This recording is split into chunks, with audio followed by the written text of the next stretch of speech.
Hi, I'm Rich Brown for CNET. Today we're going to take a look at Apple's new Editor's Choice winning iMac.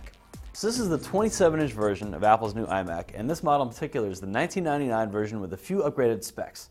It comes to $2,600 with all the upgrades, but we find it's definitely worth it considering how fast it is and how good the screen looks. Now, one of the first things Apple mentioned about the new iMac is its new thin design.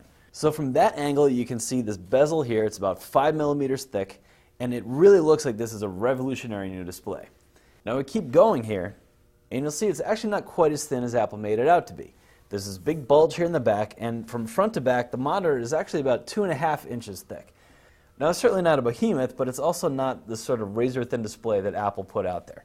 Now, of course, a standout feature with a 27-inch iMac is its giant, gorgeous display.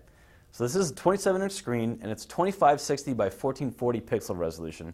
That puts it among the ranks of the highest res all-in-ones out there. Now, on top of that high-quality screen, Apple's also really tried to minimize the reflections you get from the glossy bezel. Apple's had some pretty good success here. It's not entirely reflection-free, but it's also better than some of the other high-end 27-inches we've seen. Now, behind all those good looks is the fastest all-in-one that we've tested. So it has a 3.4 gig Intel Ivy Bridge Core i7 CPU, a 2 gigabyte NVIDIA GeForce GTX 680 XM mobile graphics chip, 8 gigs of RAM, and what Apple calls its Fusion hard drive. In this case, that's a 1 terabyte standard mechanical hard drive, as well as a 128 gig solid-state drive merged into a single drive volume. So those are all very high-end components that make this the fastest all-in-one that we've ever tested. And there's 4 USB ports here, and that's actually USB 3, which is a nice upgrade from the previous USB 2 iMac. Here you've got a couple Thunderbolt ports, we've seen those before, and finally there's an Ethernet jack. So to get at the memory, you have to remove the power cable, and you can see in the socket here there's a little button.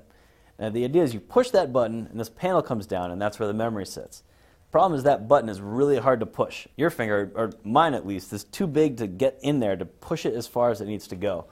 So I've been using a pen, kind of drive the button up in there, and eventually the panel pops off just enough you can get your finger in and pull it off.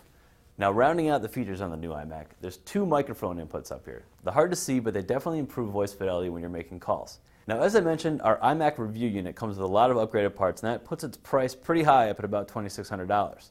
It starts at $1,800 though, so that makes the system really pretty competitive, given that you still get the Core i5 CPU, a standard terabyte hard drive, as well as the big display.